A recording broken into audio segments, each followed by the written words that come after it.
이번 설명할 게 조금 더 남았는데, 그러니까 시간이 거의 다 임박해서 성급하게 끊었거든요.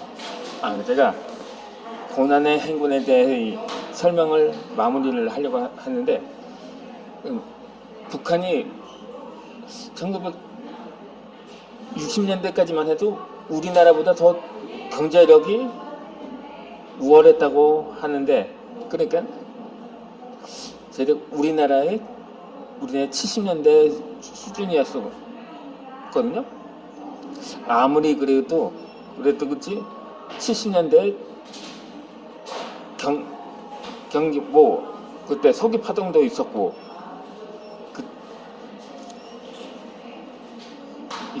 그때 70년대 초에는 거의 한강물이 넘치기 직전에까지 이르렀던 정도로 수해가 난 적이 있었거든요. 그렇다고 그때 수백만 명이 굶어 죽었다는 소식은 없었거든요, 우리나라에. 그러니까 그것도 의문이라는 거죠. 그렇게 해서 여기서 사실 또 다른 주제로 제가 영상을 이어나가도록 하겠습니다. 그렇기 때문에 결론이 뭐냐면 결국 분명 김정숙의 사인은 바로 아들 김정일에 의한 간접 사망이라는 사실에 무게가 실린다는 점입니다.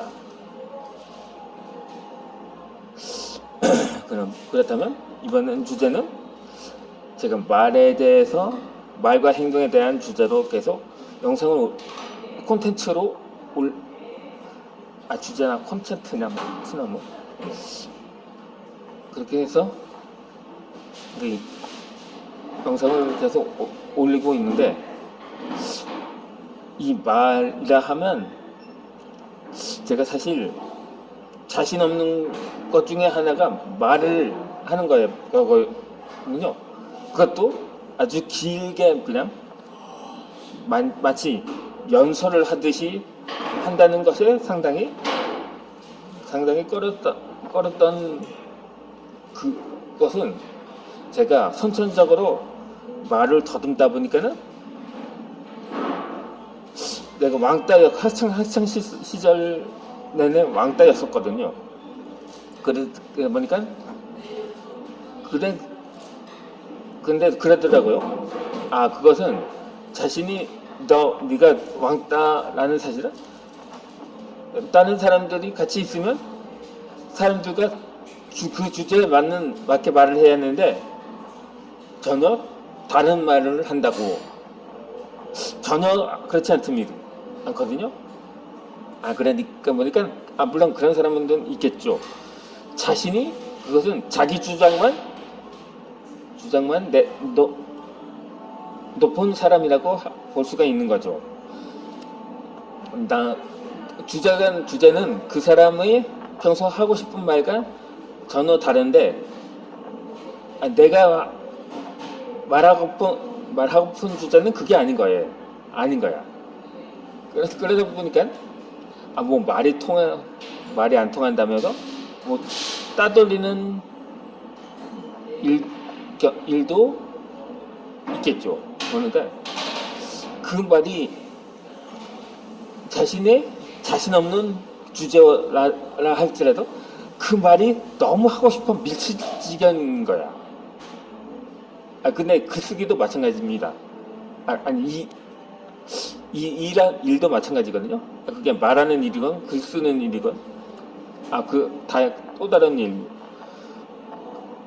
요즘은 업종마다 다양하지 않습니까? 그런데 자신이 없는데 이 일을 못하는 거야.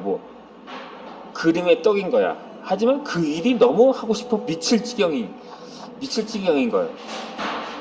근데 이런 말이 속담이 있는 것처럼 못 올라가는 나무는 쳐다보지도 말라는데, 그렇다면 뭐 도구를 이용하면 되거든요. 사다리를 한다든가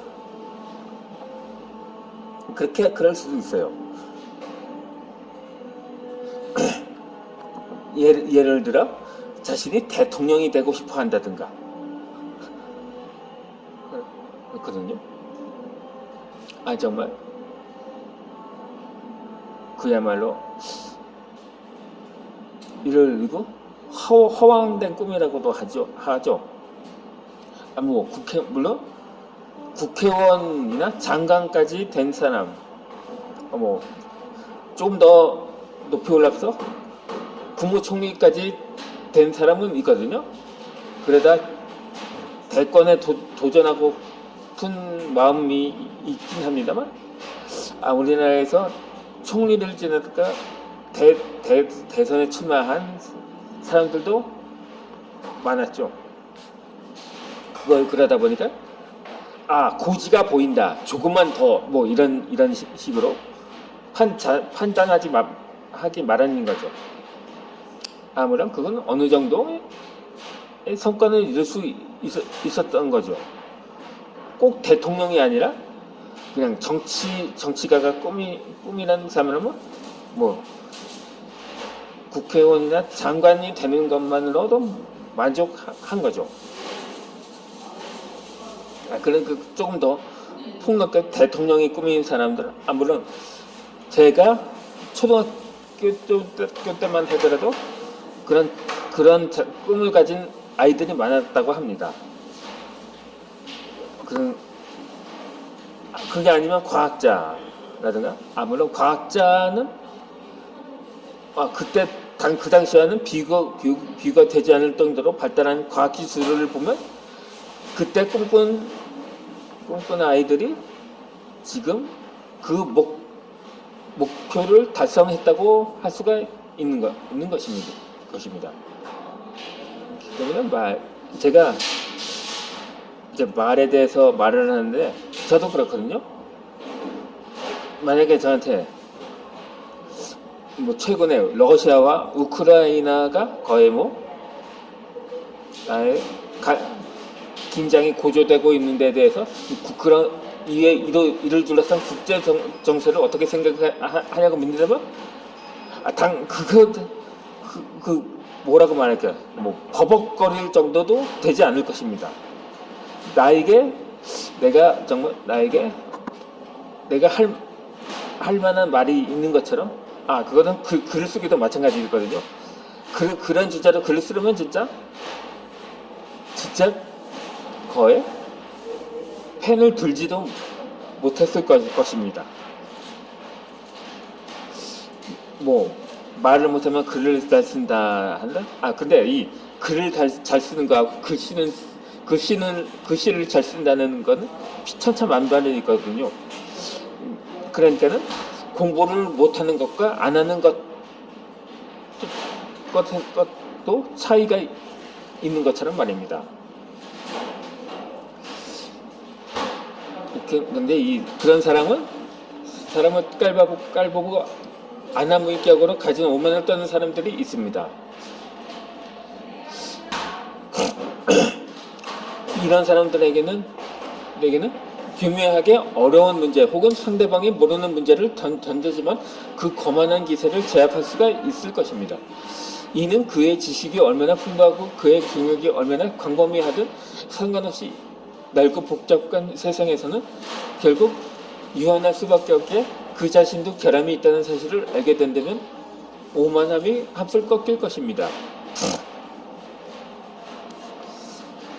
어느 국제회의 기간 한 서양 외교관이 거드름을 잔뜩 부리면서 중국 대표께서 서양에 머문 지도 어느 정도 지났는데 서양에 대해 뭘 좀 알게 되셨는지 모르겠다고 말을 했습니다. 모르겠다고 이 외교관은 중국 대표의 무지를 제멋대로 확신하고 오만하게 비웃은 것이었습니다. 그러다 중국 대표는 나는 서양에서 교육을 받았다고, 40년 전에 파리에서 고등교육을 받았으니 서양에 대한 이해가 당신보다 그리 부족하진 않을 겁니다. 그러는 대표께서는 동양에 대해 어느 정도 이해하고 계시냐고 웃으면서 대답을 했습니다. 그래서 이 중국 대표의 질문에 그 외국인은 어쩔 줄을 몰라 하며 얼굴에 난색을 보고 당당하던 모습도 곧 사라졌던 것입니다. 이와 같이 어려운 문제는 권한함을 누리려 할 때 상대에게 던지는 문제는 물론 상대방이 대답할 수 없는 것이어야 합니다. 그렇게 해야만 상대의 무지 혹은 결함이 드러나서 거만함을 꺾을 수가 있을 것입니다. 만일 상대를 녹이기 위해 던진 질문이 쉽게 답할 수 있는 문제라면 거만함을 꺾기는커녕 오히려 부추기는 셈이 되어서 그 기세는 더욱 당당해질 테고 이전보다 더 심각한 지경에 처할 것입니다. 그러므로 정황에 따라 이해는 이로 맞서야 한다는 거죠. 진나라 때 유도진은 전쟁으로 인해 모든 것을 잃고 생계를 이어갈 방도가 없어 강가 나루터의 밧줄로 배를 끌고 물건을 나누는 인부가 되었습니다. 유도진은 본디 말을 함부로 하는 데다 남을 비웃기를 좋아하는 성격이었습니다. 어느 날 그는 강가에 밧줄을 끌어다가 한 나이든 부인의 배 위에서 노를 젓는 모습을 보고는 여자가 집에서 기싸움이나 할 것이지 어쩌다고 강에 나와 배를 타는 거냐며 꼭 비웃으며 말을 했습니다. 그러다 이 노파는 대받아치면서 산의 대장부가 말을 달리지 않고 어째서 강에 나와서 남의 짐이나 내려주고 있다며 말을 하자 그때서야 유도진은 입이 있어서 대꾸할 말이 없게 되었습니다. 이처럼 약점을 잡아 거짓은 거짓으로 대응해야 합니다.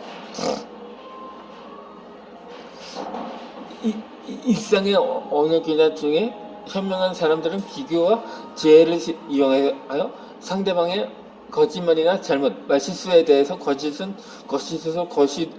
다스리는 방식을 써서 상대를 조소하고 말문을 막습니다. 이러한 방식을 그 상동감이나 유연성 또는 해학성이나 시사성이 매우 강해서 참고로 삼을 만합니다.